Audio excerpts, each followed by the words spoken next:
είχαμε γίνει από την κολοβροχή.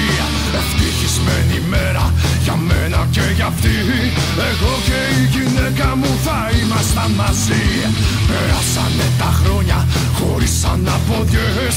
Κάναμε και κουτσουβέλα να κάνουνε ζημιές. Κι εν όλα ήταν όμορφα σαν Disney ταινία. Γνωρίζω μια κομμένα, τη λέγανε Μαρία. Τι όμορφη, τι τέλεια, αυτή τα είχε όλα. Το σπίτι θα μου κλείσει όπως η παλιό-καριόλα. Καριόλα, καριόλα γλυκιά, καριόλα, που να βρω γιατριά. Καριόλα, χωρίς εσένα δεν ζω.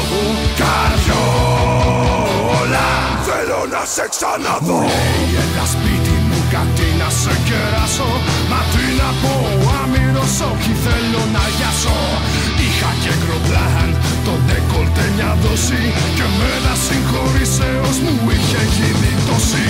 Στον δρόμο για το σπίτι της σκεφτόμουν τη φαμίλια. Την ένοχη μου έβλεπα να έρχεται με χίλια.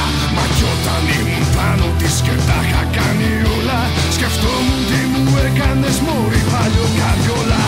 Την πήδηξα κι ομόλογο, αυτή τα είχε όλα.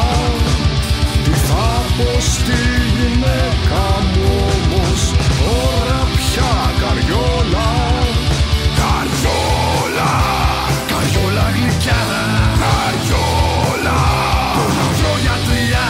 Καριόλα, χωρίς εσένα δεν ζω. Καριόλα, θέλω να σε ξαναδώ.